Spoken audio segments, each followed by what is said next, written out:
Disclaimer!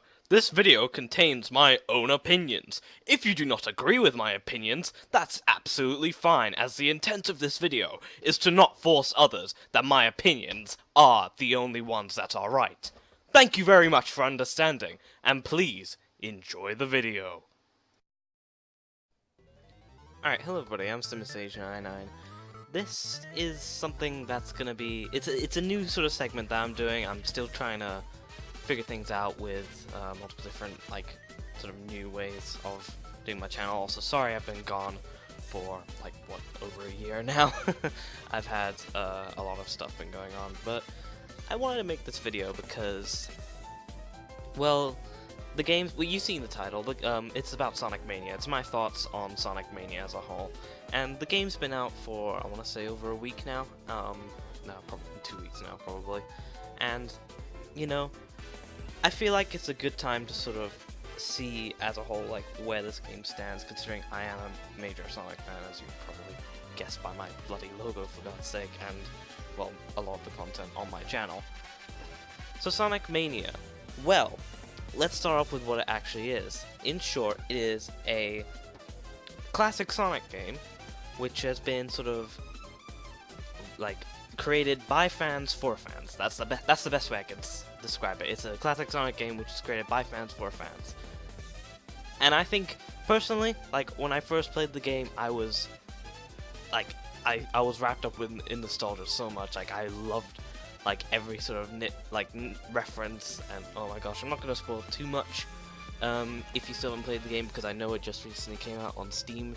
I know some people wanna give it a shot on Steam, so yeah. And by the way, I say this to everyone, you should get Sonic Mania. I do recommend it, but here's the thing.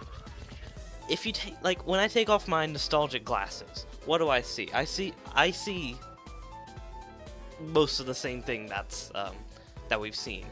You know, there are 12 zones in the game, but only 4 of them are completely new.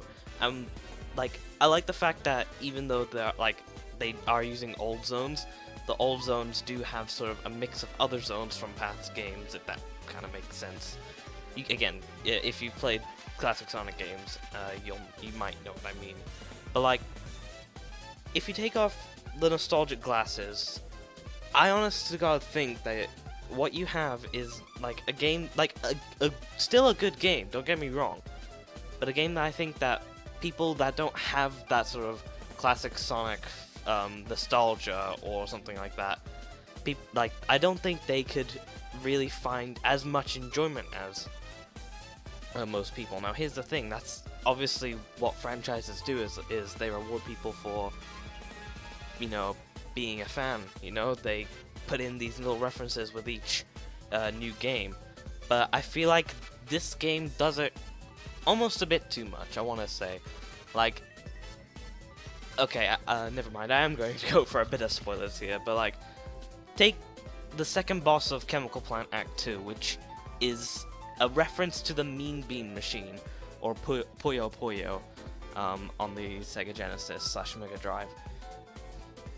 To fans, you know, they would be like, oh my gosh, I can't believe they actually referenced that, you know. I certainly was that way. But the people that are, you know, playing the game as maybe their first Sonic game, they won't know what the fuck's going on. They'll see this and they'll be like, what am I supposed to do?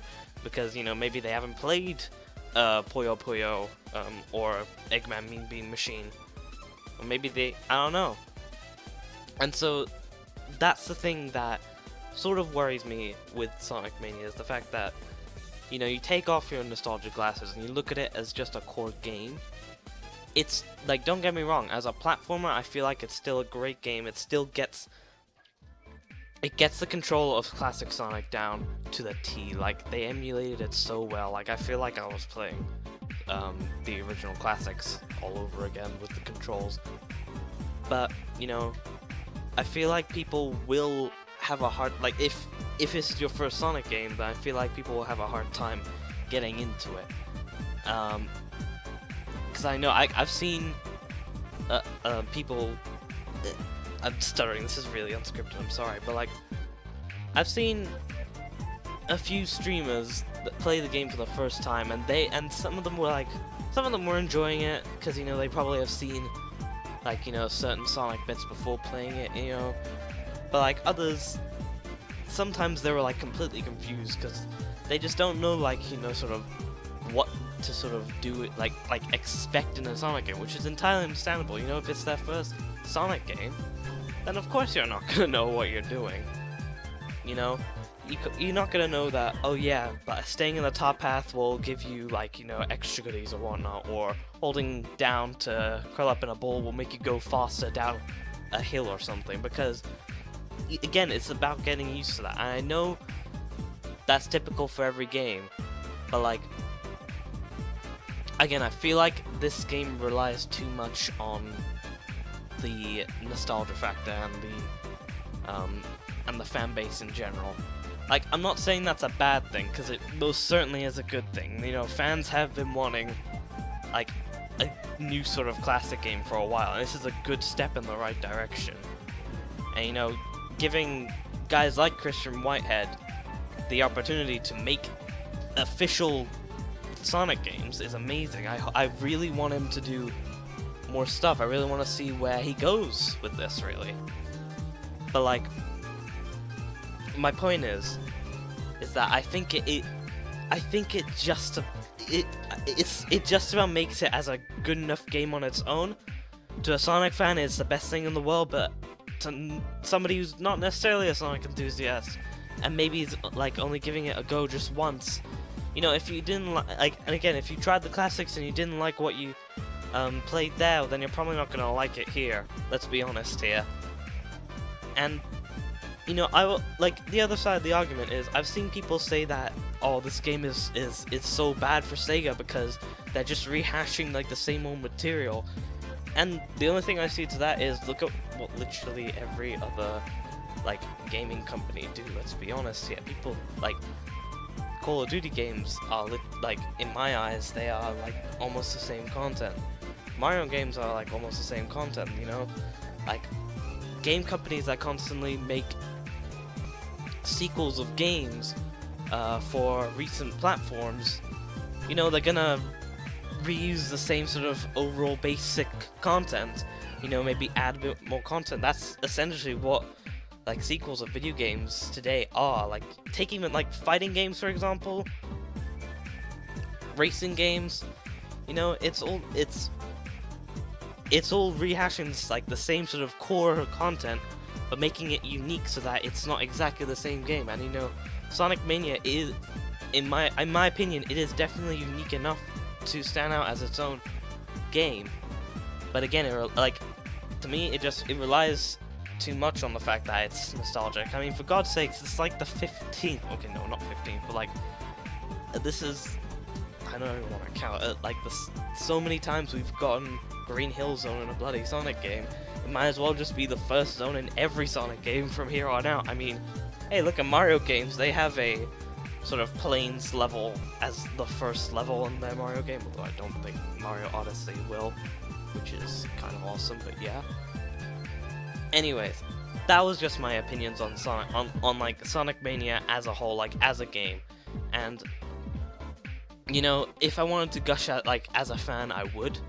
But like, when it comes to reviewing a game as a game, when you take off the nostalgic factor out of it, what do you have left? That's generally how I want to look at games from now on. Like, especially with game franchises that I play. Like, if I do play Mario Odyssey, which I probably will, I'm gonna look at that game without nostalgic glasses, because I've played Mario 64. My first Mario game was Mario 64 DS. So I want to see, well, first of all, how it does look with like the nostalgic background of playing Mario 64, and then look at it, or what is there without that. And that's sort of like the mentality that I just want other people to think. And obviously, nobody's the same. Nobody's the same. Everyone will have their different opinions, their different way of viewing things. But again, that's just how I feel about video games in general and how I feel like I should look at them from moving on from here. So yeah. Anyways, again, sorry if I was stuttering. This is all non-scripted.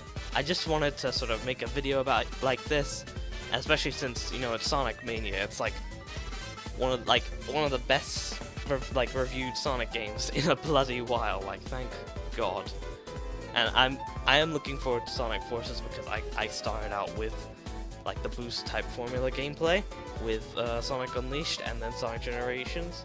So I am really looking forward to that. But again, I'm gonna take off my nostalgia glasses and see just how it holds up as a game in general.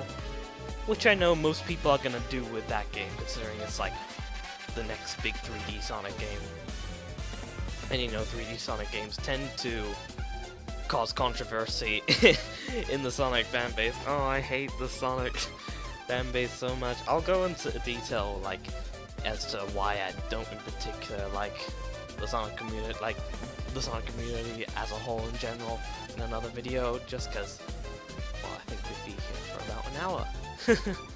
Alright, so thank you all so much for watching, or in this case, listening. If you like this video, then please be sure to hit that like button, as well as Falcon Punch that subscribe button. Feel free to leave a comment down below as well. Thank you all so much for watching, and I will see you all next time. Peace!